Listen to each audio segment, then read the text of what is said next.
Mesdames, Messieurs, bonsoir. À l'occasion de sa visite de terrain et au contact direct avec les populations dans les différentes localités du pays, le président de la République, Abdraman Tchani, s'est longuement appesanti sur une plus grande participation des opérateurs économiques à l'industrialisation du pays. Une industrialisation qui passe nécessairement par une prise de conscience générale de ces opérateurs économiques qui doivent conjuguer leurs efforts et s'unir pour mettre ensemble des unités industrielles à même de promouvoir le développement économique du Niger. Des pôles industriels multiples et variés et qui tiennent compte des potentialités agro-pastorales dont regorge notre pays. Un message assez clair pour nos industriels qui doivent saisir cette opportunité de la refondation du pays pour mettre en commun de véritables unités industrielle. Et pour parler de ce sujet très important, nous avons convié sur ce plateau deux acteurs économiques majeurs qui vont nous dire ce qu'ils pensent de cette thématique développée par le chef de l'État lors de sa tournée de proximité qui a insisté beaucoup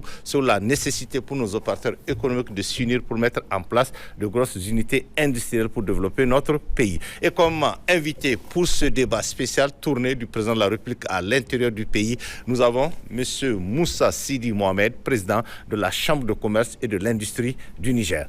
Et M. Sido Oumarou, prometteur et requête agro-business. Messieurs, bonsoir et merci pour l'honneur que vous faites à Télé-Sahel d'être les invités du grand débat. Un débat au cours duquel nous allons parler de la tournée de proximité du général d'armée Abdraman Tchani dans les différentes localités du pays où il a évoqué à plusieurs étapes de cette visite la nécessité pour vous, opérateurs économiques, de se mettre ensemble pour créer des entreprises privées capables de relancer l'économie nationale. Quel commentaire vous suscite la visite de proximité du chef de l'État à l'intérieur du pays? Que faut-il retenir de cette visite et quels sont selon vous les temps forts? Quelle appréciation faites-vous de la question de l'industrialisation évoquée par le chef de l'État et comment les opérateurs économiques pourront-ils se mettre ensemble pour créer des unités industrielles viables? À quoi doit-on s'attendre après cette tournée du président de la République sur le plan économique? La réponse à toutes ces questions dans ce débat.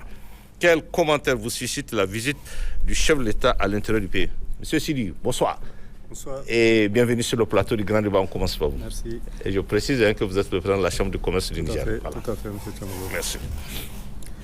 Donc, effectivement, c'est avec plaisir, en tout cas, comme tous les Nigériens, que nous avons suivi la tournée de proximité du chef de l'État qui est parti, en tout cas, qui a fait cette tournée de proximité pour être en contact avec les populations, comme on dit, être en contact avec la réalité aussi du terrain pour permettre de les écouter d'abord pour leurs problèmes et ce qu'ils vivent comme problématiques et surtout aussi évaluer certainement toutes les infrastructures, que ce soit dans les domaines sociaux, dans les domaines routiers et certainement aussi voir les perspectives dans les domaines agricoles, dans les domaines de l'agriculture et énergétique.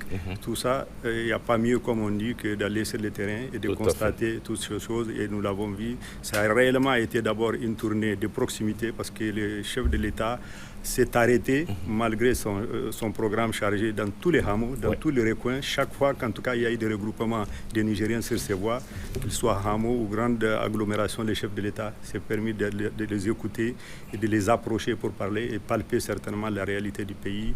Et nous avons constaté que souvent, avec des arrivées tardives dans des villes, mais malgré tout, la mobilisation a été immense parce que vous avez des populations depuis le matin qui sont là souvent à minuit, souvent à 23h. Donc non seulement le chef de l'État a fait cette tournée, mais ce qu'il faut dire, c'est que les populations ont tellement apprécié qu'ils ont pris la peine, comme je l'ai dit, de se mobiliser d'abord tous et surtout à des heures souvent difficiles, tardives, où vous avez des jeunes, des moins jeunes, des vieilles personnes. Je crois qu'il n'y a pas mieux que ce message et surtout cette tournée pour nous a été aussi une tournée certainement pour encourager nos forces de sécurité, nos forces de défense et de sécurité et pouvoir un peu évaluer tous ces aspects. Mais ce qu'il faut retenir aussi, c'est que notre territoire est bien gouverné et sous l'emprise totale de l'État. Ça, c'est aussi extrêmement important à souligner parce que de partout les messages souvent et tous les échos que les gens entendent ou certains développent, cette tournée a démontré parce que le chef de l'État a été dans les extrêmes des pays, dans tous les sens. Donc ça a démontré que le Niger est bien gouverné et sous l'emprise totale de l'État. De l'État. D'accord. Voilà. Merci. Merci, monsieur. Oui, monsieur Sido, bonsoir. Bonsoir. Et bienvenue aussi sur le plateau du Grand Débat. Quel commentaire vous suscite cette visite du chef de l'État à l'intérieur du pays? Merci, monsieur Tchimogo. En tout cas, nous avons tous vibré au rythme de cette visite-là qui a duré une dizaine de jours. Ouais. On a vu un plébiscite vraiment de la population nigérienne partout où le président s'est rendu pour venir en tout cas remercier le président de la République et aussi l'exhorter à continuer dans cette quête en tout cas de souveraineté dont vraiment le Niger dans lequel le Niger s'est lancé. Donc c'est vraiment un plébiscite et ça prouve qu'aujourd'hui il n'y a pas un mètre carré du territoire où on ne peut pas s'y rendre, où la quiétude n'y est pas. Donc c'est vraiment intéressant. Et c'est aussi l'occasion pour le chef de l'État d'aller voir de visu, en tout cas tout ce qui a été réalisé, tous les projets qui ont été lancés. Je parle surtout de la grande irrigation, où en tout cas les populations sont sorties massivement pour pouvoir dire merci au président de la République. Parce que vous savez, il y a l'adage qui dit que là où l'eau arrive, la pauvreté recule. Bien sûr. Donc cette politique-là que le président a en train de mener, c'est vraiment salutaire pour nos populations et ils sont sortis pour le lui témoigner. D'accord. Ok, monsieur Sido, quels sont les temps forts de cette visite que vous tous vous avez suivi? Et vous l'avez dit tout à l'heure, il a visité beaucoup de ces hameaux où la population est sortie massivement. Quels sont les temps forts peut-être pour vous de cette visite? Moi, je pense que le temps fort de ces visites, c'est d'abord la communion. La communion. Le président a communié avec ces populations sans filtre. Il s'est arrêté, il a salué des mains, il a échangé. Et vraiment, c'est un président qui est à l'écoute de ses concitoyens. Le deuxième temps fort pour moi, c'est vraiment la visite de ces différentes infrastructures, que ce soit, j'ai parlé tantôt de la grande irrigation, mais des autres aussi projets de développement, pour voir est-ce qu'en réalité, vraiment, sa vision est en train aussi d'être mise en œuvre par ceux qui sont chargés en tout cas de la mise en œuvre. En tout cas, le président est parti constater de lui-même, en tout cas, de tout ce qui se passe à l'intérieur du pays. Et je pense qu'il a été vraiment très satisfait et la population vraiment a été très satisfaite. D'accord. Voilà. Et elle lui a rendu vraiment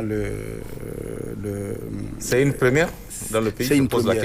C'est une première. Quand on fait un recul pendant ces 30 dernières années, je ne sais pas ce que vous en pensez. C'est une première? C'est une première parce que, en tout cas, voir un président de la République qui fait 12 jours, plus de 12 jours, 14 jours exactement, en voiture, et sur des routes. Ça fait 83,58 km pour être précis. Sur des routes. Qu'il a parcouru en 14 jours. Sur des routes, alors qu'il a la possibilité de le faire en avion. En avion. Il l'a fait parce qu'il veut directement se rendre compte de lui-même de ce que vivent nos populations. Tout à fait. C'est vraiment une grande première et ça prouve encore que le président de la République est vraiment très, très, très, très conscient et veut faire du Niger vraiment un pays souverain, un pays capable de se prendre en charge, un pays où il fera vraiment bon vivre. D'accord. Merci Sido. Monsieur le Président Sidi, qu'est-ce que vous allez ajouter sur les temps forts qui vous ont marqué au cours de cette visite du chef de l'État? D'abord, je dirais, on a découvert un autre personnage. La plupart des temps, on développe. Le président de la République, c'est quelqu'un de fermé qui s'occupe surtout des questions sécuritaires. Mais pour la première fois, on voit comment cette fusion entre lui et les populations, c'est extrêmement important. Et l'autre élément, il faut le dire, les temps forts, c'est surtout ces visites au niveau de nos casernes, au niveau de nos hommes de forces de défense et de sécurité. Les tenues de délocaliser des conseils de sécurité au niveau régional souvent, et aussi la rencontre avec les veuves et les orphelins aussi de nos forces de défense et de sécurité. Ça, c'est extrêmement important. Et surtout, comme vous l'avez dit, Il a été dans des coins, je cite le coin d'Assamaka aujourd'hui, qui est presque à la frontière avec l'Algérie. Voilà. Je crois que là, comme vous dites, c'est une véritable première.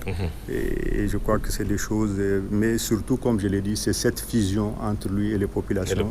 Et ces filtres, justement, qu'on a cassés, comme vous dites, et certainement que les chefs, et ça lui a permis vraiment de tâter vraiment les vraies poules. Et les messages, c'est cette mobilisation surtout.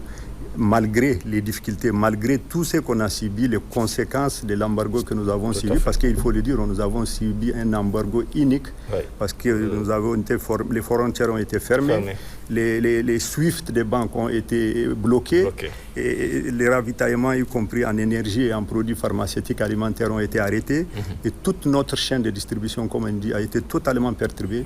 Et aujourd'hui, malgré la levée de l'embargo, quand même, les séquelles, nous les subissons. Et malgré tout ça, malgré toutes les séquelles, malgré toutes ces conséquences, les populations se sont montrées, en tout cas, encore plus déterminées. Et c'est comme ça, on dit souvent, c'est dans les grandes difficultés aussi que les peuples se reconnaissent, qu'ils se retrouvent et qu'ils prennent de nouvelles envolées. C'est ça. Voilà. D'accord, merci. Et quelle appréciation faites-vous de la question de l'industrialisation évoquée par le chef de l'État? Comment réunir les opérateurs économiques pour mettre en commun les unités industrielles? Parce que le chef de l'État a beaucoup insisté au cours de cette tournée. Hein? Tout à fait, M. Tchimogo. On a suivi d'abord, il y a une première étape, il faut le dire, à Tawa, où les chefs de l'État a eu à remercier les opérateurs économiques pour les efforts qu'ils fournissent, et particulièrement dans les domaines de la commande pour les questions sécuritaires, qui pèsent dans la balance et qui souvent, en tout cas, sont des dépenses énormes qui ont été exécutées par des acteurs économiques nigériens avec toutes les difficultés requises. Évidemment, les chefs de l'État ont bien voulu dire qu'ils ne rentraient pas dans la dynamique de comment ça a été fait, comment la chaîne de la dépense a été faite, mais il a salué en tout cas l'engagement des opérateurs économiques, souvent sans moyens, en tout cas, d'accompagner l'État dans un certain nombre d'investissements, que ce soit dans les domaines sanitaires, dans les domaines aussi d'achat, comme j'ai dit, de l'armement et tout ça. Et ça, c'est important pour nous d'entendre ces messages. C'est extrêmement important. Pour vous, opérateurs économiques. Pour nous, opérateurs, parce que c'est le vrai chef. Quand il faut remercier, il faut remercier. Bien sûr, et quand il faut sanctionner, il faut sanctionner aussi. Ça, c'est un élément d'abord à Tawa. À Agadez, nous nous rappelons, il a choisi certainement pas d'une manière innocente, à Agadez aussi, pour encourager tous les hommes d'affaires à s'engager dorénavant dans les domaines miniers et tout ce qui est industrie extractive. Parce que dans ce domaine aussi, il faut dire, les Nigériens sont totalement absents. Parce que c'est une activité qu'ils considèrent comme louée à des multinationales. Et le message que le chef de l'État a apporté dans la région d'Agadez, c'est de dire engagez-vous dans les domaines miniers. Ce n'est pas extraordinaire. En se mettant ensemble, c'est faisable. Et aujourd'hui, nous avons les ressources humaines, nous avons les ressources technologiques qui sont accessibles à tous les niveaux. Le deuxième volet, c'est à Maradi, où le chef de l'État a eu à faire passer le message en demandant aux hommes d'affaires de se mettre ensemble. Comme il le dit en Hausa, ensemble pour pouvoir travailler. Donc ça, c'est un message et effectivement, c'est l'une des faiblesses justement de nos hommes d'affaires et des acteurs économiques, c'est de ne pas vouloir très souvent se mettre ensemble. Pour pouvoir réaliser de grands projets. Et aujourd'hui, tout le monde sait que pour de grands projets, il faut forcément que nous mettions ensemble nos moyens et nos ressources, en tout cas humaines, pour pouvoir réaliser quelque chose qui va être productif pour les pays. Et mieux, il a poussé le message à dire aujourd'hui, il n'y a plus d'exclusivité réservée à quelqu'un. Et évidemment, si on parle de souveraineté politique, souveraineté culturelle et autres, la souveraineté économique est extrêmement importante. Elle ne se fera avec l'État et les hommes d'affaires.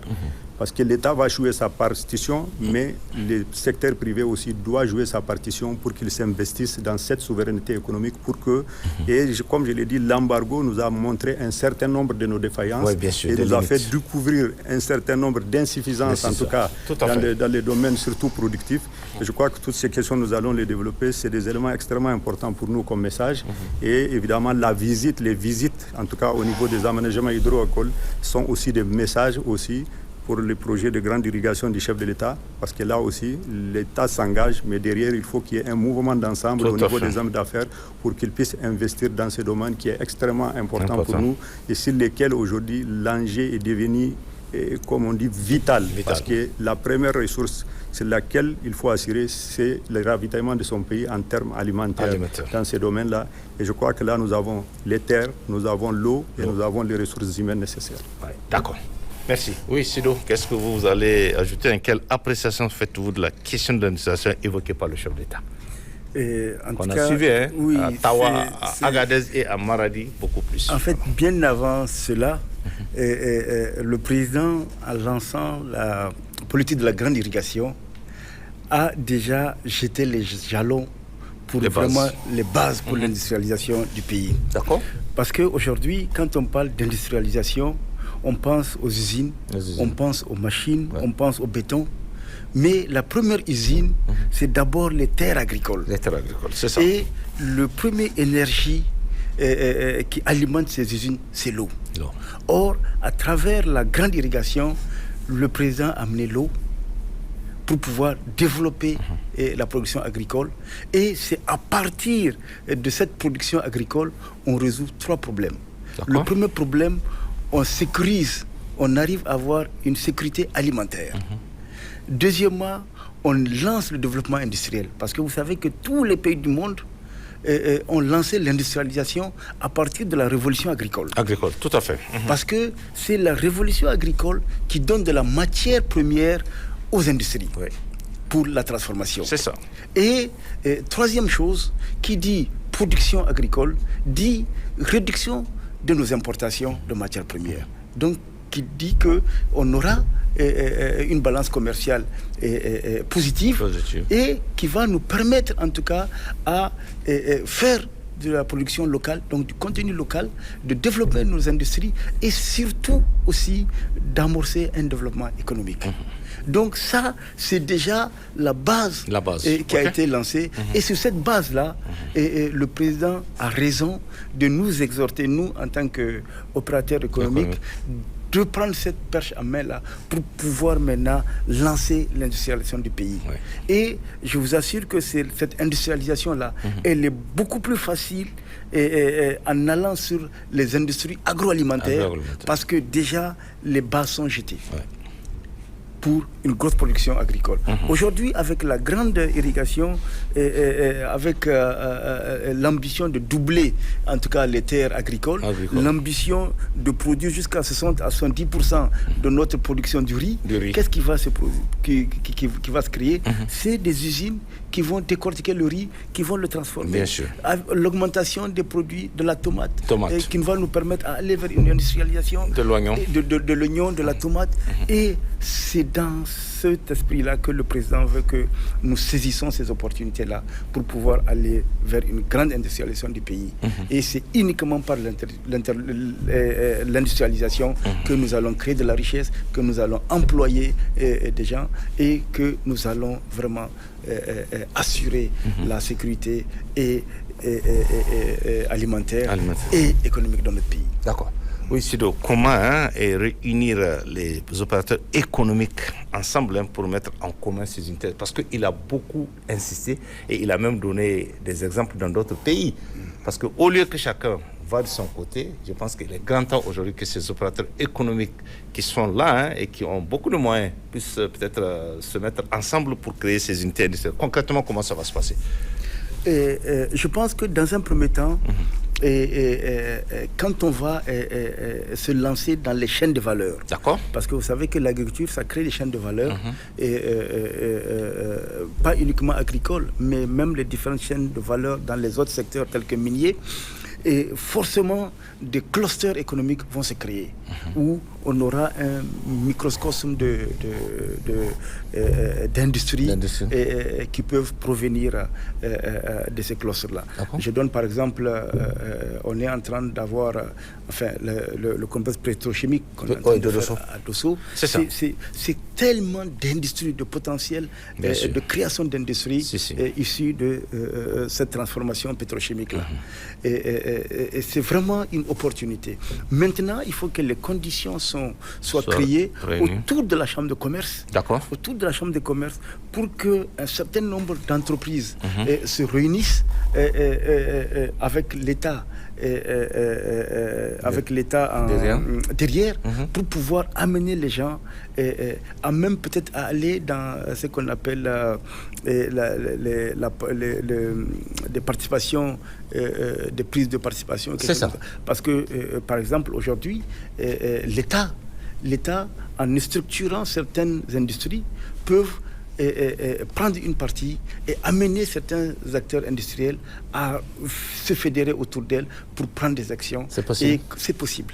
Parce que je pose la question, parce que quand on voit souvent, il faut dire la vérité, c'est de l'individualisme que les gens développent à ce niveau. Chacun veut être chef. Chacun veut être à la tête de son unité industrielle, tout en sachant que ses seuls propres moyens ne peuvent pas suffire, alors que d'autres sont là à côté avec lesquels ils peuvent s'unir pour le faire. Est-ce que comment casser cette barrière? Parce que c'est de ça qu'il s'agit. C'est le problème qu'on vit au Niger, il ne faut pas le cacher. Chacun veut être chef, chacun veut créer sa propre entreprise. Et malheureusement, souvent, au bout de quelques mois, quelques années, c'est fini. Voilà. Comment casser cette barrière aujourd'hui? Je pense que dans un premier temps, c'est une question vraiment de culture économique. De culture économique, ok. De culture économique. Parce qu'aujourd'hui, quand on a commencé l'industrialisation ou même les différentes sociétés, beaucoup se sont créés autour des monopoles par souvent vraiment des personnes qui ne sont pas... C'est des entreprises beaucoup plus individuelles. Beaucoup plus individuelles, beaucoup plus informelles, qui arrivent à atteindre des tailles critiques, mais qui n'ont pas su se transformer en véritables entreprises industrielles. Et je pense que c'est pour cela que si aujourd'hui l'État est dedans, forcément que la structuration de ces secteurs-là peuvent permettre au privé de rentrer. Mieux, aujourd'hui, il y a une génération de privés qui sont capables aussi de se mettre ensemble. Il y a deux exemples que je peux dire. Je pense qu'il y a déjà dans le domaine du secteur des engrais, il y a la Sopamine qui est en train de rentrer dans des sociétés privées pour pouvoir amener quand même à ce que le Niger puisse produire autant d'engrais pour pouvoir. Il y a aussi dans le secteur minier aujourd'hui, il y a de la Sopamine, donc l'État qui prend des participations pour pouvoir conduire à bon port ces industries qui se mettent en place. Mais je pense que c'est ce qu'il faut faire. C'est vraiment ce qu'il faut faire. Maintenant, la problématique, c'est vraiment comment accompagner tout cela.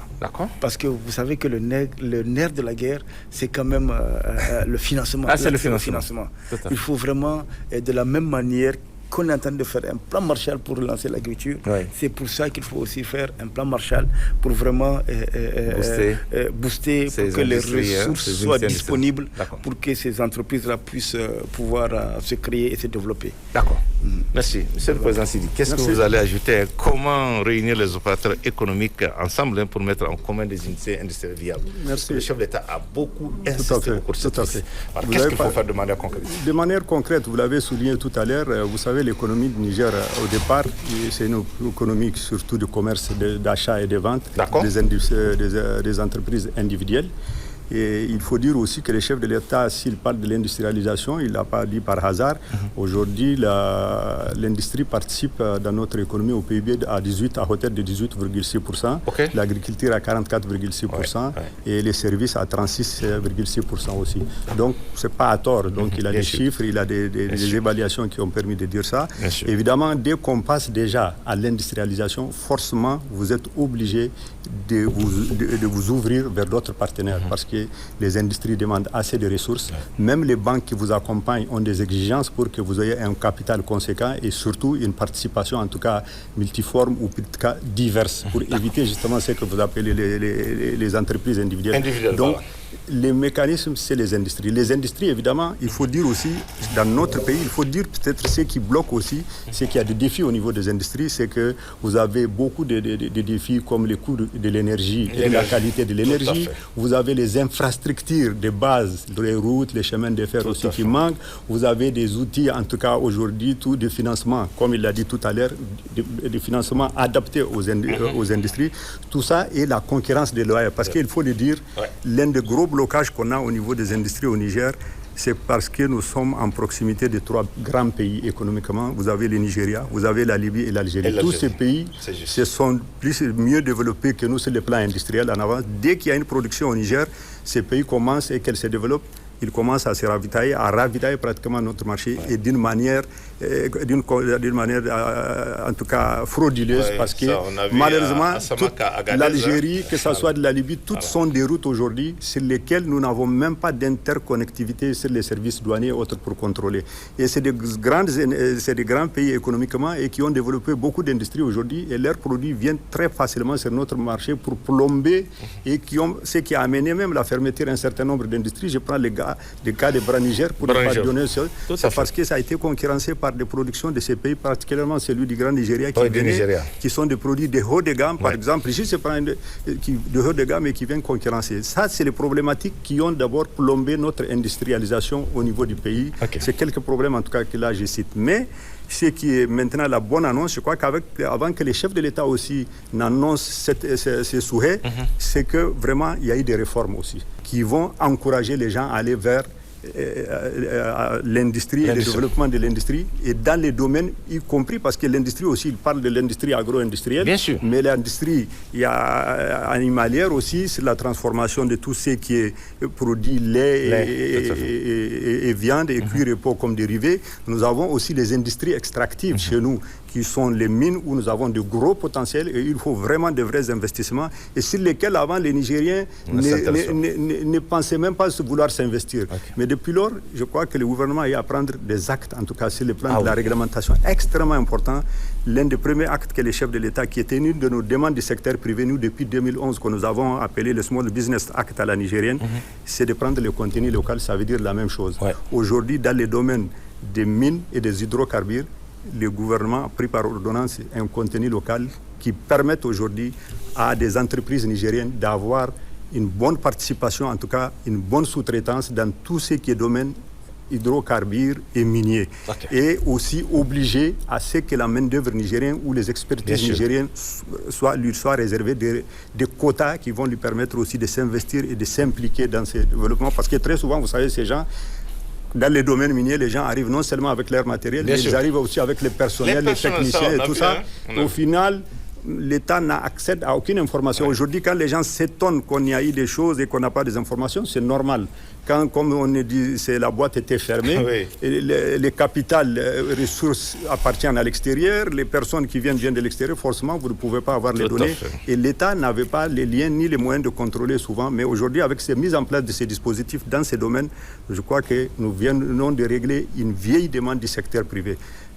Maintenant, nous pensons aussi qu'il faut l'élargir à tout ce qui est BTP, à tout ce qui est service pour pouvoir, parce que c'est comme ça qu'il faut arriver à lancer. Parce que comme il faut le dire, dans les domaines miniers, par exemple, toutes ces sociétés minières, toutes ces extractions minières ont des durées de vie souvent courtes, moyen 20-30 ans. Et ces entreprises, quand ils finissent d'exploiter, ils reprient. On a le cas de la Cominac, alors qu'on n'a rien créé comme écosystème économique autour.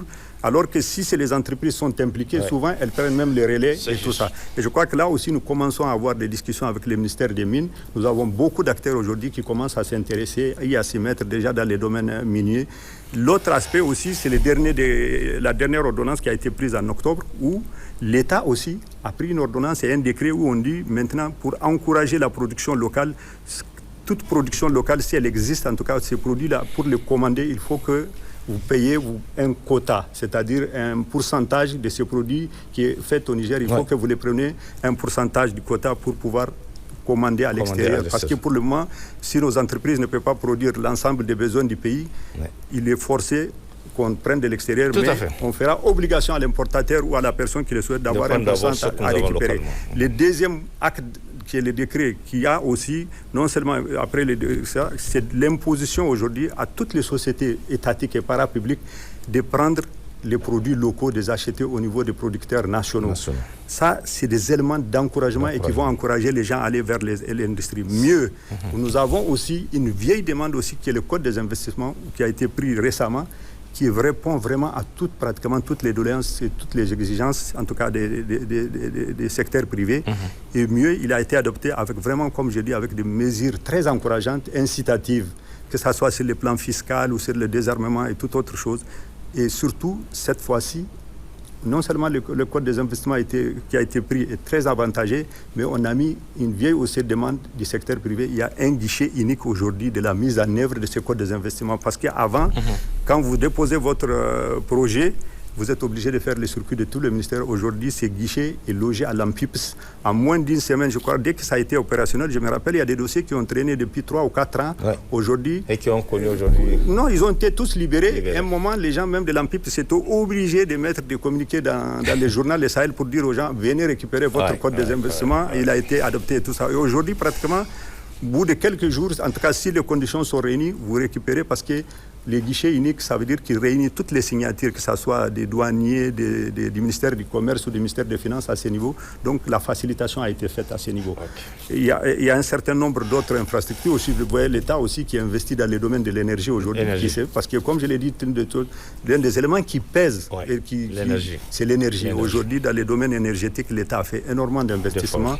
Et mieux, vous avez la dernière fois, le tout dernier programme qui a été adopté, c'est pour le programme de la refondation sur les questions économiques qui a été adopté pour la période 2025-2029. Il y a d'autres avantages aussi que l'État y a à prendre et vraiment qui aujourd'hui, pour dire que les conditions sont créées. Aujourd'hui, évidemment, comme vous dites, il y a la sensibilisation. Derrière, nous avons bien écouté les chefs de l'État. Nous, en tant que Chambre de commerce, nous allons relayer l'information, faire même des tournées de proximité, nous aussi, pour pouvoir parler aux hommes d'affaires et parler de ces messages. Et surtout aujourd'hui, pan par pan, c'est-à-dire projet par projet, voir comment pallier pour mettre des hommes d'affaires. Évidemment, souvent, on ne force jamais quelqu'un à se mettre avec quelqu'un, mais nous, on encourage et les gens, en fonction de leurs intérêts, en fonction de leur compréhension, ils se mettront ensemble, mieux c'est. Et dans tous les cas, comme je l'ai dit, dès que nous prenons le cap pour aller vers l'industrie, avec les conditions réunies, on est obligé de se mettre ensemble parce que les entreprises individuelles dans ces domaines n'ont pas, en tout cas, beaucoup de chances de réussir. Déjà, avec toutes les difficultés que je vous ai citées, si vous mettez celle encore, vous risquez carrément de vous mettre la corde au cou.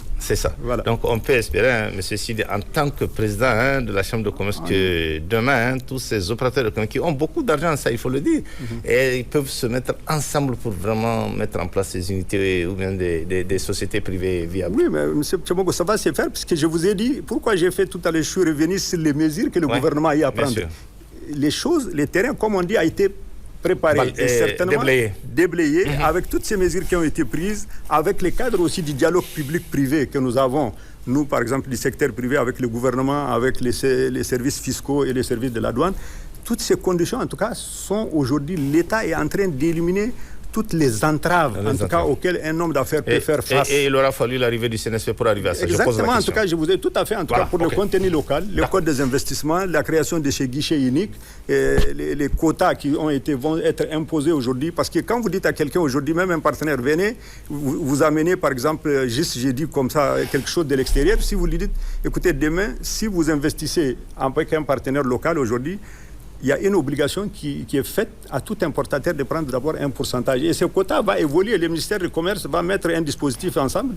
Au début, on peut démarrer sur un quota, par exemple, pour acheter du riz, c'est 3 ou 4%. Mais si la production augmente et dans des conditions objectives, à des prix intéressants et dans la qualité, on va arriver, l'objectif c'est d'arriver à 100%. Ça va être évolutif. Et le ministère du Commerce, le ministre déjà a eu à rencontrer les hommes d'affaires pour leur dire, un comité technique va évaluer pour le moment ce qui existe, quels sont les niveaux de pourcentage qu'on va faire, mais ces pourcentages vont évoluer dans le bon sens en progressant. Plus vous produisez et plus le quota, et on arrivera à un moment peut-être même où on va dire ok, stop, pour tel produit nous avons la production de qualité, nous avons les prix nécessaires qui sont là, on ne commande plus de l'extérieur. Et ça va encourager même les investisseurs de l'extérieur de venir se mettre. Mais maintenant, la nouvelle donne effectivement, même les partenaires de l'extérieur, on a cette exigence aujourd'hui de pouvoir, même si elles viennent, qu'ils mettent des hommes d'affaires avec eux, ou des structures en tout cas étatiques, ou des structures en tout cas privées pour pouvoir travailler, pour que nous puissions apprendre dans des domaines dans lesquels nous ne connaissons pas et prendre les relais. On a connu ça en Afrique du Sud, quand Nelson Mandela est arrivé, toutes les industries minières étaient gérées par les Blancs. Et à date aujourd'hui, je crois que toutes ces industries sont dans les mains des Noirs parce que c'est ce qu'on a appelé à un moment la discrimination positive. Ça c'est fait. Et c'est aujourd'hui de plus en plus ces discours de souveraineté boostent les gens et leur imposent aujourd'hui de plus en plus de s'investir et de pouvoir en tout cas prendre en charge toutes les questions en tout cas qui concernent les questions économiques aussi, pour que réellement nous demain nous puissions dire que nous sommes économiquement aussi souverains. D'accord. J'aimerais demander une ou deux choses avant de donner la parole à Sidou. Concernant les investisseurs privés, parce qu'on sait qu'à un moment, beaucoup de gens se plaignaient, ces investisseurs privés, quand ils viennent pour s'installer, on leur demande énormément de choses, souvent au niveau de l'administration. Est-ce que ça aussi, cette situation est loin derrière nous? Parce que c'est ça souvent qui décourage. On a vu beaucoup qui nous ont fait des témoignages, qui viennent avec leur argent investir et malheureusement, ils n'ont même pas démarré leur activité. Finalement, chacun au niveau de l'administration demande de donner ceci, cela. Est-ce que ça aussi, parce que c'est une situation aussi qui décourage les investisseurs. C'est loin derrière nous ou ça continue? Non, c'est loin derrière nous parce que pour la simple raison, quand je vous parle du guichet unique. Au niveau du code des investissements, c'est que vous avez une seule porte. Quand vous venez, vous avez un agent chez qui vous déposez votre dossier, vous n'accédez plus aux autres personnes. D'accord. Ils sont là-bas au niveau de l'institution, mais vous, en tant qu'acteur, vous n'accédez pas. C'est vos papiers qui accèdent et qui font. Okay. Au niveau de la création des entreprises aussi, on a la même chose, les mêmes dispositifs au niveau de la maison de l'entreprise à la chambre de commerce. Okay. Aujourd'hui, vous venez pour créer votre société, vous avez un agent qui vous accueille, il vous prend les documents et vous ne savez même pas dans quel autre bureau va passer. Mais nous avons tous les dispositifs là-bas. Nous avons les RCCM, nous avons la DGI qui est là-bas, les gens ne le savent pas. Nous avons la Caisse de sécurité sociale, nous avons une agence des banques pour ouvrir les comptes. Oui. Donc, tous les dispositifs est logé au niveau de la maison de l'entreprise à la chambre de commerce. Vous n'accédez pas à ces personnes. Juste pour vous donner un exemple, avant, par exemple, pour faire un registre de commerce, vous êtes obligé d'aller devant les tribunaux. C'est ça. Rien que pour les commissions, on vous prend à peu près 100 000 pour vous dire, venez, on va vous recréer un RCCM. Et aujourd'hui, c'est à 17 500. Vous payez 17 500, vous payez. Là, au niveau du guichet, au niveau du code des investissements, c'est la même chose. Donc, vous n'accéderez même pas à ces personnes. Vous n'aurez plus à les circuler dans les ministères, les différents ministères. En un mot, il y a plus de dessous de table que souvent les gens donnent. En tout cas, aujourd'hui... En tout cas, il n'y en a plus, puisque nous avons... Il n'y en a plus, puisque aujourd'hui, pratiquement, je peux vous dire, 0 dossier au niveau du code des investissements au bout de quelques jours. Vous avez 30 jours, c'est écrit dans les textes, dans le nouveau texte. Au bout de 30 jours, si vous ne recevez pas de réponse qui vous dit qu'il manque tel document ou tel, c'est considéré comme acquis le code. Maintenant, si d'ici là, avant 30 jours, ça veut dire l'agent est obligé de vous réécrire pour vous dire il manque telle pièce qui manque. Donc c'est exactement ça. Et mieux, il y a un dispositif qui a été mis en place qui n'existait pas avant. Aujourd'hui, vous avez le secrétaire général de la présidence avec une équipe. Parce que le code des investissements, il faut le dire, est adossé à la présidente de la République pour éviter certainement toutes ces questions. Aujourd'hui, il y a une équipe, dès qu'on vous donne votre code, ils partent vérifier sur le terrain. Qu'est-ce que vous avez investi? Est-ce que vos engagements... Parce que c'est ça aussi, on vous accorde souvent. Parce que souvent, les gens parlent aussi de problématiques uniquement du côté de l'État, mais du côté des investisseurs, il n'y avait pas une surveillance. Parce que quand on vous donne un code, c'est qu'il y a des conditions. On vous donne le matériel exonéré, on vous donne un certain nombre d'exonérations et de facilités. Donc, ces facilités-là, il faut que vous... Et surtout, la création d'emplois. Aujourd'hui, il y a une équipe qui va, qui visite ces industries pour savoir est-ce que vous avez investi ce que vous avez annoncé dans les papiers, et est-ce que vous avez recruté les personnels que vous avez annoncés, et si vous avez un programme graduellement et de renouvellement à faire, c'est facile. Et ça aussi, ça encourage. Et ça impose aujourd'hui aux hommes d'affaires aussi de s'investir et de réaliser réellement ce sur quoi ils se sont engagés. Parce qu'avant, on a connu aussi des gens qui ont eu à obtenir leur code, mais qui ne les réalisent pas sur le terrain ou qui tirent uniquement les exonérations qui sont dedans, souvent pour du ciment ou de fer à béton, pour aller les vendre. Et ça disparaît. Je crois qu'avec cette proximité, d'abord la facilité d'accéder, et surtout cette surveillance sur laquelle on vous suit pour savoir... Il aura fallu la révolution. Voilà, en tout cas, c'est un nouveau dispositif. On vous facilite l'accès, mais on vous impose aussi un contrôle. Oui, bien sûr. Comme on dit, normal, le contrôle, la confiance n'exclut pas le contrôle. Et c'est extrêmement important. Et surtout, ça encourage les vrais investisseurs parce qu'ils savent que l'État se soucie. Parce que quand ils arrivent, ces équipes, non seulement s'il y a des entraves que l'entreprise a, elles les relèvent et elles essaient de chercher les solutions. Et ça aussi, l'élément clé sur lequel on va développer, c'est le dialogue public-privé. Parce que quelles que soient les mesures que l'État va prendre, on aura toujours des difficultés et des problématiques. Mais il faut qu'il y ait un cadre où on peut venir parler de ces problématiques. Et ça, aujourd'hui, le cadre existe.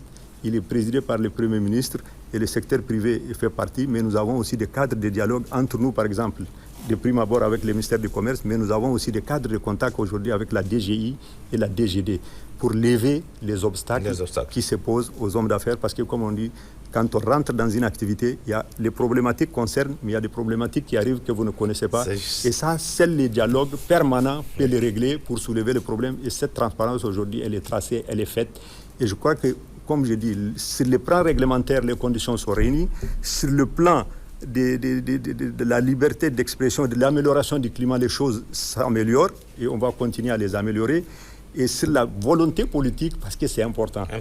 Je vous dis, aucun pays n'a pu faire développer des industries sans qu'il y ait de la volonté politique. Et que les gens créent les propres champions. Il y a quelques années, Kounché avait commencé, je vous donne un exemple, avec l'entreprise Wazir et d'autres, Zizi et autres.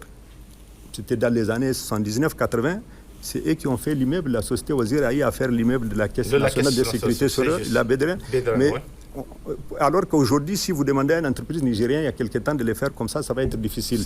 C'est pour dire qu'il faut que l'État décide d'une manière volontariste d'accompagner. Mais il ne suffit pas d'accompagner, il faut qu'aussi les hommes d'affaires se mettent ensemble, remplir les conditions. Chacun, comme on dit, doit jouer sa partition. Et c'est avec ça, et c'est uniquement avec ça qu'on peut développer ces choses. Mais la volonté politique, celle qui est affichée, c'est celle que nous souhaitons, où on entend les messages du chef de l'État, investissez-vous pour casser toutes les barrières, comme on dit. Avant, tu ne peux pas demander à quelqu'un, un Nigérien, une mine d'or ou bien dans l'uranium. Aujourd'hui, ces tabous sont cassés. Donc, c'est déjà ça. Et il faut qu'il y ait ce portage politique pour que notre État puisse créer ses propres champions. Parce que, comme je l'ai dit, lors des derniers embargos, nous avons vu les limites de notre économie. Et nous devrons aujourd'hui prendre toutes les dispositions nécessaires, en tout cas, pour la structurer et la rendre, en tout cas, pérenne et vraiment qui va se développer dans l'État. D'accord. Un dernier aspect, puisque le chef de l'État, toujours au cours de sa visite, il a parlé un peu du système financier, parce qu'aujourd'hui, on constate qu'au Niger, il n'y a aucune banque privée nationale qui est là, c'est toujours des banques qui viennent d'ailleurs. Comment résoudre ça? Parce qu'avec tous ces opérateurs économiques, j'insiste, qui ont beaucoup d'argent, pourquoi peut-être ne pas penser à mettre en place une banque privée nationale, à l'image de Coris, puisqu'il faut dire la vérité, ici à côté à Ouaga, il y a Coris Bank aujourd'hui qui est là, qui donne des résultats. Et quand est-ce qu'on peut peut-être espérer arriver? Parce que je sais qu'il y a les sociétés de transfert d'argent qui sont là, mais est-ce que ces sociétés, je n'ai rien contre, est-ce que ces sociétés de transfert d'argent peuvent régler ce problème? Parce que est-ce qu'elles ne peuvent pas accorder des facilités, des prêts? Non. Voilà. Non, en fait, quand vous prenez ces sociétés aujourd'hui qui sont des sociétés importantes pour notre pays et pour nos populations, elles jouent dans un autre cadre, c'est celui de proximité et surtout de la facilitation de la bancarisation et de la facilité en tout cas des services. Mais les vrais problèmes, vous l'avez dit d'ailleurs, les banques c'est nécessaire parce que tout à l'heure Sido l'a dit, si vous n'avez pas les financements, vous ne pouvez rien financer. Et ces financements aussi, il faut qu'ils soient adaptés. Et que ces financements aussi soient non seulement adaptés, mais il faut qu'il y ait aussi volontarisme, qu'ils soient aussi volontaristes. Parce que vous connaissez, nos États ont créé, au début, tous les pays africains ont écrit à mettre des banques de développement pour pouvoir impulser. Je vous donne juste un exemple. Dans les domaines de l'agriculture, aujourd'hui, difficilement une banque commerciale va mettre de l'argent dans les domaines agricoles. Nous avons créé de la banque, la Bagri, pour les faire. Nous avons celle de l'habitat pour le faire, mais malheureusement, un certain nombre de mécanismes qui devraient l'accompagner n'ont pas eu à se mettre en place parce qu'il leur fallait des fonds. Ces deux banques dont vous avez cité, les gens, on l'a vu, les ont créées juste pour satisfaire une certaine clientèle politique. Il faut dire la vérité. Que ce soit au niveau de la Bagri ou de la banque d'habitat, on a vu. Non, c'est pour vous dire, en fait, leur viabilité ne pouvait pas tenir parce que quand on fait ces banques-là, il fallait créer des pôles à l'intérieur, en tout cas des systèmes d'appoint qui peuvent les aider à obtenir des financements qui sont dédiés à ce genre d'activités. Tous ces fonds qui devraient être mis au niveau de la Bagri ou peut-être de la Banque de l'Habitat pour ressourcer n'ont pas été mis en place. Si ces mécanismes ne sont pas mis en place, comme ce n'est pas une banque commerciale forcément, elle va en pâtir. Et à un moment, ils ont dérivé même à faire de l'activité commerciale, ce qui n'est pas leur rôle aussi. Donc, c'est pour dire que ce que vous soulignez et ce que les chefs de l'État soulignent quand ils parlent d'une banque, c'est qu'il faut qu'il y ait une banque. Je vous parle d'un pays comme la Mauritanie. Toutes les banques en Mauritanie sont des propriétés des Mauritaniens. Et pourquoi pas ici? Exclusivement, pratiquement. Non, c'est pour vous dire que ce n'est pas la volonté qui a manqué. Moi, je vous parle, quand vous avez parlé de Coris, il y a quelques années, Coris a repris BIA. Pour dire le nom. Et à un moment, ils avaient des difficultés et ils sortaient. Nous avons personnellement... C'était les hommes politiques. Parce que j'ai suivi ce dossier de Coris qui voulait s'installer au niveau de la BIA. Personnellement, je sais de quoi je parle, puisque c'était des problèmes politiques à l'époque, parce qu'il y a certaines personnalités qui étaient très fortes et qui n'ont pas empêché d'arriver à ça. Pour vous dire, je connais bien ce dossier de Coris. Mieux pour vous dire, en ce moment, quand Coris a quitté, nous avons constitué un pool. Je me rappelle, il y avait l'ancien président de la Chambre Ango, autour du président Ango, où nous avons mis un pool en place pour récupérer la BIA après. Et il y avait une proposition sérieuse des partenaires, déjà des actionnaires nigériens qui étaient à l'intérieur, des partenaires de 2 actionnaires africains, en tout cas de la sous-région qui étaient. Tous ces gens ont accepté ensemble avec la Chambre de commerce, autour avec les hommes d'affaires, pour pouvoir récupérer cette banque. Et nous avons présenté ce dossier au niveau de nos autorités compétentes. En ce temps, ça n'a pas connu, en tout cas, ça n'a pas prospéré. Parce que les gens ont combattu cette initiative. Donc, il y a beaucoup qui ont combattu cette initiative. Mais pour dire aujourd'hui, cette décision, évidemment, je parle d'un cas pour vous dire que vraiment au niveau de la Chambre de commerce, nous sommes dans cette dynamique depuis quelques années. En fait, depuis que, par exemple, je prends la banque aujourd'hui, la banque islamique, où a été racheté par l'État du Niger parce qu'à un moment, les partenaires stratégiques allaient quitter. L'État l'a récupéré pratiquement, je crois, à hauteur de 90%. Nous étions prêts à récupérer au niveau du secteur privé. Nous avons même, en tout cas, cerné un certain nombre d'acteurs qui étaient intéressés. Mais jusqu'à présent, en tout cas, le dossier n'a pas connu d'évolution. Mais la volonté d'hommes d'affaires nigériens, en tout cas, pour récupérer, existe encore. Mieux maintenant, nous avons eu quelques discussions et quelques échanges au niveau même du cabinet de la présidence pour parler de ces questions-là, évidemment, parce que c'est des questions quand même sensibles, importantes et stratégiques. Et je crois que la question est sur la table. Nous ne l'ignorons pas et nous savons que... une banque privée nationale en tout cas, ce n'est pas la volonté des hommes d'affaires qui manque. Et si les conditions sont réunies, évidemment, vous savez, les banques aussi, il faut répondre à un certain nombre de... Elles sont bien encadrées par les systèmes. Et ces mécanismes, je crois, ensemble, avec la volonté politique, nous y arriverons parce que c'est de ça, comme je l'ai dit tout à l'heure, il faut toujours, les hommes d'affaires ont besoin de cette volonté politique. Et quand ils vont cette volonté, le reste, comme on dit, vient des sources. D'accord. Voilà. Merci, M. le Président Sidi, pour toutes ces explications. Vraiment, merci. Oui, Sido, qu'est-ce que vous allez ajouter comme ça, on va à la dernière question pour finir. Je pense que M. le Président a tout dit. Ah, il a tout dit. Mais je voulais revenir sur 2-3 points. D'accord. Effectivement, la volonté politique y est. Elle est là. Maintenant, avec le CNSP. Il faut vraiment, avec le CNSP, bien sûr, parce que toutes ces réformes ont été mises en place par le CNSP. Maintenant, il va falloir restructurer le système de financement. D'accord. Et c'est vrai que, par exemple, quand je parle de l'agriculture que je connais, tous les financements, en tout cas disponibles aujourd'hui au niveau des banques concernant l'agriculture, ne sont pas du tout adaptés.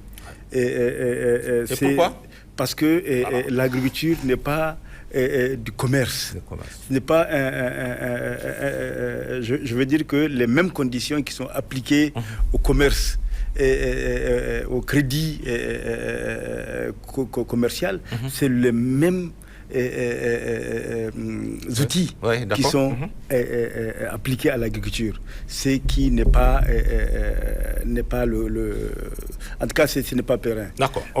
Donc ça, il faut vraiment restructurer pour que ces banques-là puissent capter, comme il a dit, des financements qui existent. Par exemple, aujourd'hui, on parle de fonds verts, on parle de fonds carbone. Il y a énormément de financements dans la thématique de résilience climatique que, en tout cas, ces banques-là peuvent capter pour pouvoir financer l'agriculture. Et l'agriculture, le financement de l'agriculture aussi, je suis désolé, tous les pays du monde, même actuellement, le font à 80% via les subventions. Si vous voulez que nous produisons pour avoir vraiment de matières premières à mettre à la disposition pour alimenter les industries, il faut forcément financer dans un premier temps l'agriculture par des subventions. Mais il y a une problématique aussi qui freine aujourd'hui notre développement industriel, c'est vraiment la disponibilité de la main-d'œuvre qualifiée. Il y en a pas. Aujourd'hui, on est en train de faire un complexe pétrochimique, mais je vous assure, quand on va donner les corps de métier, on ne peut pas avoir 10-15 par corps de métier. Et le même, récemment, j'ai lu une problématique concernant le groupe Dangote, qui est obligé d'amener des Indiens au Nigeria parce qu'ils n'arrivent pas à trouver les compétences locales. Pour y remédier, il faut qu'il y ait aussi un plan Marshall dans la formation technique. D'accord. Aujourd'hui, la formation technique elle doit vraiment, je pense, même surplomber le système d'université. Que le ministre forme au ministre de la formation ça c'est clair, c'est clair, parce qu'aujourd'hui, même dans l'agriculture, je vous assure, nous cherchons des techniciens agricoles, des techniciens pour l'irrigation, des techniciens qui vont faire la maintenance de nos équipements. On n'a pas. C'est compliqué. C'est compliqué. Ouais. Et quand vous rentrez dans les autres corps de métier aujourd'hui, la maçonnerie, la soudure, la chaudronnerie, l'électricité, vous allez trouver que des étrangers. Parce que, alors que nous avons des infrastructures, nous avons des écoles qui peuvent être pionnières, comme les MIG, comme les Maïr, comme, je ne sais pas, Kalmaharo, l'IPDR, qui était un fleuron. Qui était un fleuron à l'époque. Mais aujourd'hui, l'IPDR n'est que l'ombre d'elle-même. Donc, il faut absolument que nous arrivons à créer, grâce à des formations innovantes, vraiment des jeunes Nigériens demain capables de répondre aux besoins d'emploi de ces entreprises industrielles qui vont être créées. D'accord. Parlant du secteur agricole et tout ce que vous avez développé sur ce sujet, à quoi sert aujourd'hui la Bagri alors? Parce que la Bagri est là. Elle a été créée, j'imagine bien, pour pouvoir soutenir ce secteur agricole. À quoi sert la Bagri aujourd'hui? Qu'est-ce qu'elle fait la Bagri aujourd'hui? La Bagri, le fait de disposer d'une banque agricole comme la Bagri est extrêmement important. Est extrêmement important. Les faits? Et je pense que dans les faits, la Bagri, comme a dit le président Sidi, la Bagri n'a pas peut-être véritablement jouer son rôle ou pas, c'est la question. Elle n'a pas pu, ou bien elle a joué partiellement son rôle, parce que de l'autre côté, elle n'a pas été boostée peut-être par l'accompagnement nécessaire, par la mise en place des financements et aussi par la canalisation de la banque à s'occuper que des volets agricoles et agroalimentaires. D'accord. Puisque c'est la banque agricole. Tout à fait. Elle ne doit pas rentrer dans des financements. On a su pourquoi. C'était pour enrichir souvent une certaine clientèle politique. J'insiste à le dire, puisqu'on a vu beaucoup d'exemples de ce qui s'est passé à la Bagri à l'époque. Je dis bien à l'époque, pas maintenant. Voilà. Il y a aussi peut-être pour avoir des ressources, elle est obligée de faire comme les autres, aller dans dans les activités commerciales. Tout à fait. C'est peut-être ça. Mais je pense que si la Bagri vraiment, nous voulons que la Bagri soit le fer de lance de notre refondation agricole, de notre révolution agricole, il faut qu'elle soit accompagnée par l'État. Il faut qu'elle soit renflouée. Il faut qu'elle soit renflouée, que les mécanismes de financement et d'accompagnement des entreprises agricoles et des industries agricoles soient complètement orientés et que qu'elles s'en tiennent uniquement à ça. Mais qu'elle soit vraiment renflouée. Une chose aussi, en dernier, vous savez, au Niger, on ne crée pas de champions. On ne crée pas de champions. On ne crée pas de champions. Et M. Sidi l'a dit, or, dans tous les pays du monde, si aujourd'hui vous avez une économie prospère, une industrie prospère, c'est parce qu'il y a eu une volonté politique qui a pris des individus qui ont déjà commencé à faire quelque chose et en faire des champions. Tous les grands, aujourd'hui, les grands industriels du Nigeria, ils ont été créés par Obasanjo. C'est lui qui s'est levé un jour pour dire quel est dans tel domaine, quel est l'entrepreneur qui est, on va l'aider. On va l'accompagner pour qu'il soit. Les Dangote, tout ça, là, ils ont été montés comme ça. Aujourd'hui, en tout cas, je ne l'ai pas vu, peut-être le président va me dire, quand, je donne juste un exemple, quand il y a des délégations officielles pour aller, en tout cas, dans des pays où on peut tirer vraiment en termes de coopération, en termes d'échange, et en termes même d'investissement dans le domaine industriel ou agricole. Et je ne vois pas vraiment les autorités être accompagnées de ces partenaires privés à la tête de la Chambre de commerce pour aller faire le link avec leurs homologues des autres pays. C'est juste. Et ça, c'est extrêmement important. Bon, ça, je suis sûr que ce message sera entendu. Je l'espère. D'accord. Merci. Et on a pratiquement, M. le Président Sidi, fait un peu le tour du sujet. Et pour finir, à quoi aujourd'hui doit-on s'attendre après cette tournée du chef de l'État, notamment sur la relance des activités économiques de notre pays? Quels sont les défis à relever? Donc, M. Tamago, vous me permettrez un peu de rebondir sur la situation de la Bagri. Voilà, la Bagri, aujourd'hui, nous avons un nouveau staff, en tout cas une nouvelle direction qui se met en place. Mais rien ne se fera. Vous avez les programmes du chef de l'État qui est le programme sur le grand projet agricole. Forcément, aujourd'hui, ça c'est quelque chose, le message qui est lancé, c'est que l'État s'est engagé à travers ce programme.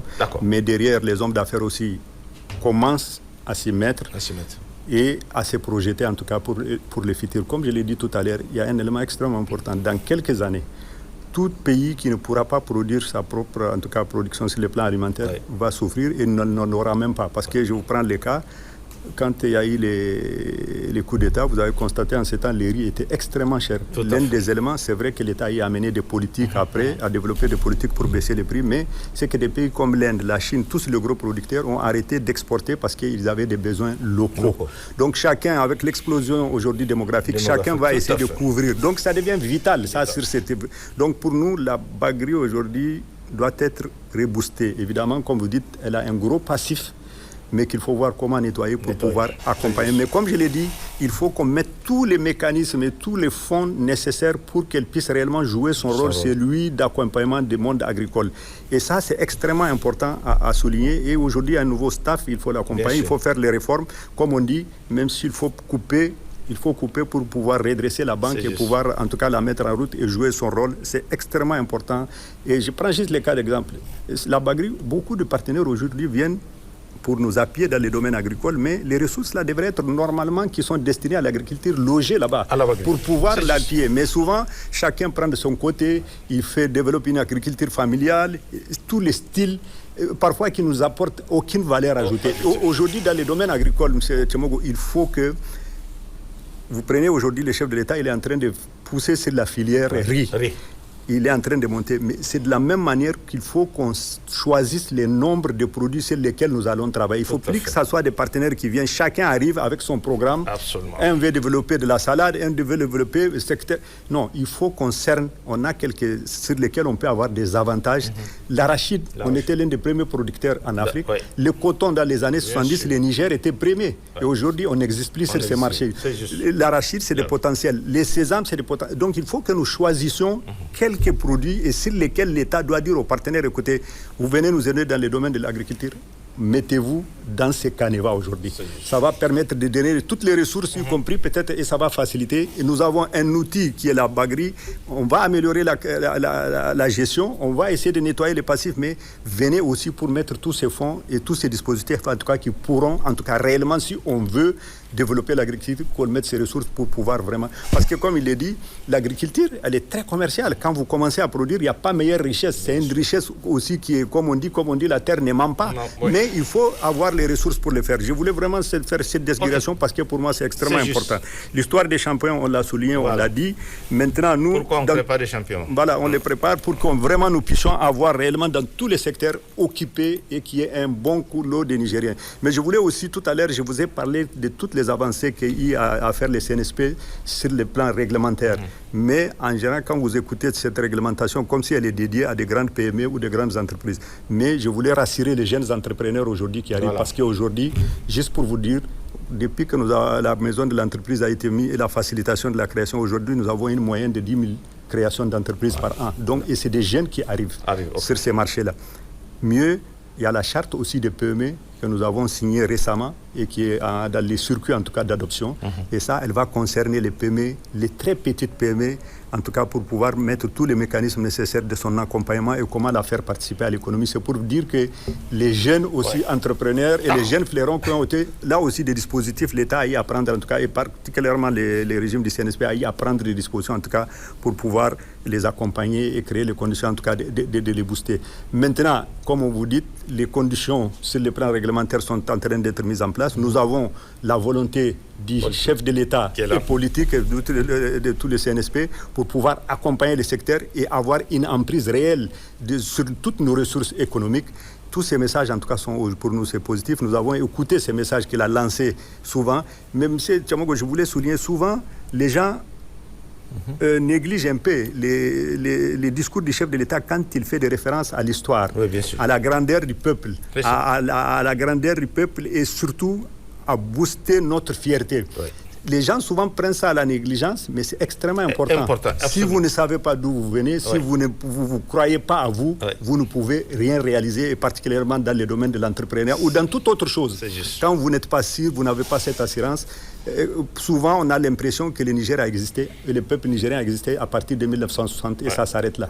Ce référentiel-là est extrêmement important de booster la fierté des Nigériens et de leur montrer qu'on est une vieille génération de peuple et que nous avons eu à résister, nous avons la possibilité de résister sans moyens souvent. Aujourd'hui que les moyens sont à notre disposition, il n'y a aucune raison que nous ne puissions pas en tout cas nous réaliser dans n'importe quel secteur. En tout cas, la Chambre de commerce a bien écouté ces messages et il est déjà programmé pour nous des tournées et des rencontres pour faire un focus sur comment, justement, comme le dit le chef de l'État, que les gens commencent à réfléchir ensemble. Tout à l'heure, nous avons dit oui, il faut créer des champions, mais pour que vous créez des champions, il faut aussi que vous réunissez, vous, en tant que privé, les conditions nécessaires pour que l'État puisse vous booster. Quand un individu ou quelqu'un qui ne maîtrise pas les choses vient présenter à un gouvernement ou à un président un projet qui n'est pas réalisable ou qui n'est pas soutenable, évidemment, le chef de l'État ne réfléchira pas à votre place. Il faut que nous réfléchissions ensemble, que nous structurons nos idées, nous leur donnons réellement aujourd'hui que nous quittions les gestions familiales. Malheureusement, ces gestions, elles existent, elles ont existé, mais vous savez les conséquences. Dès que les propriétaires du business disparaissent, ça disparaît avec lui. Et vraiment, nous voulons aujourd'hui d'une économie structurée qui va être pérenne. Quand une entreprise a existé, il faut qu'elle existe après même le départ de son propriétaire. Parce que on a toujours besoin d'un leader, c'est vrai, mais elle doit être assise sur un capital et sur des ressources. Et le volet de la formation professionnelle est extrêmement important parce que, comme vous l'a dit Sido, les ressources humaines et les compétences nous manquent totalement. Et ça, c'est dans tous les domaines, que ce soit dans les domaines agricoles, dans les domaines industriels, dans le domaine minier, dans tout pétrolifère et tout ça, il y a de la matière, il faut qu'on se prépare pour un peu remobiliser les gens pour en tout cas avoir les ressources de nigériennes qui puissent en tout cas développer ces compétences et pouvoir en tout cas bénéficier de tous ces droits Dieu nous a dotés. D'accord. Pour la question, à quoi doit-on s'attendre? Comme on dit, il n'y a pas de choix. Comme on dit, avec les conditions qui sont sur les réglementaires, les gens, c'est la volonté politique qui existe, comme je le dis maintenant. C'est la volonté du secteur privé. On ne faut pas en douter parce que les hommes d'affaires n'attendent que ça pour pouvoir en tout cas se lancer. D'accord. Voilà. Merci. On fera le constat plus tard. Certainement. Mais puisqu'il y a des évaluations. Ah oui, il y a des évaluations. Voilà. Oui. Sinon, pour finir, à quoi doit-on s'attendre après cette grande tournée du chef de l'État, notamment sur la relance des activités économiques? En tout cas, le président a jeté les jalons. Le président a jeté les jalons. Il a jeté les jalons et par la mise vraiment à disposition de tout ce qui est les différents la réglementation. C'est ça. Comme c'est que le président a dit. Tout à fait. Il a jeté les jalons, comme je vous ai dit, à travers notre révolution agricole. Donc la balle est dans votre camp. Exactement, parce que la révolution agricole, c'est ça qui va lancer la révolution industrielle. Maintenant, la balle est dans notre camp. La balle est dans notre camp. Il suffit de peu pour pouvoir aussi nous accompagner, comme on a dit, sur les questions de mise à disponibilité de personnel qualifié, d'un système de financement adéquat. Et je vous assure, le reste, ça sera fait. Mais le président nous a boosté, il nous a touché dans notre fierté. Et il n'y a pas de raison à ce que demain, que le Niger soit vraiment un pays industriel, parce que les conditions sont réunies. En tout cas, sont en train d'être réunies pour pouvoir atteindre cet objectif. D'accord. Merci. Merci. Oui, monsieur le président Sidi. Rapidement. Alors. Rapidement, c'est pour vous dire, je voulais ajouter un élément quand même. Il faut, comme la volonté du chef de l'État, améliorer aussi la gouvernance. La gouvernance aujourd'hui, c'est un élément clé. Nous avons connu des choses par le passé qui ne sont pas du tout intéressantes. Il faut l'améliorer, la gouvernance, et il faut que là, comme on dit, on sait que les chefs de l'État observent, regardent. Nous avons vu des actes qu'il a eu à prendre.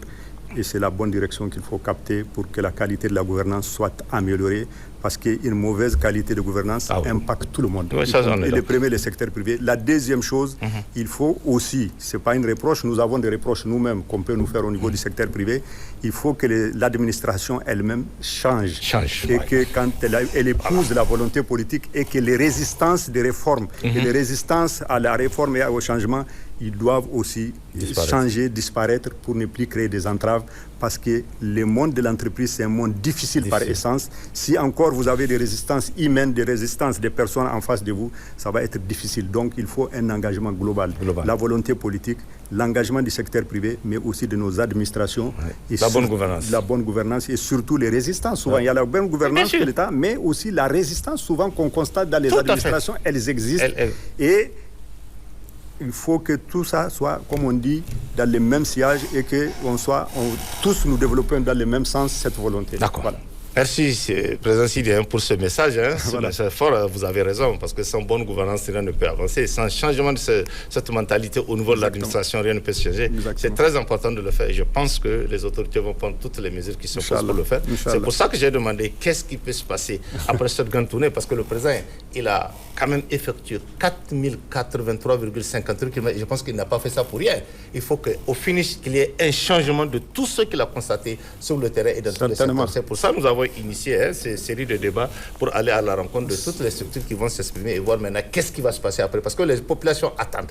Il faut dire la vérité, les populations attendent de voir, après cette visite sur l'État, le grand changement qui va intervenir, et c'est tout à fait normal. Vraiment, merci pour votre contribution, Président Sidi, à ce débat et tout ce que vous avez développé, tous ce changement au niveau, en tout cas, des textes que vous avez relevés avec le CNSP. Parce que vous l'avez dit vous-même, c'est avec, là, pour être honnête, c'est à l'arrivée du CNSP que tout bouge et on est en train de tout déblayer pour que les choses se passent très bien, et je pense que le secteur nous faisons le constat de la réalité. C'est la réalité, on va en profiter.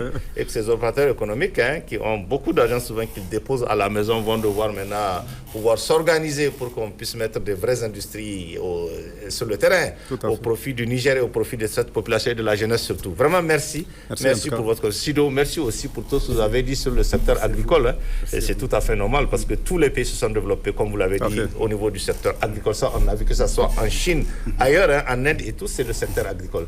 Et je pense que le Niger ne va pas faire exception de cette règle. Et c'est ce que sans doute le président de la République a compris pour pouvoir lancer ce programme de la grande irrigation qui donne des résultats, puisque lors de notre visite, on a vu pratiquement là où on a lancé des sites, ça donne des résultats.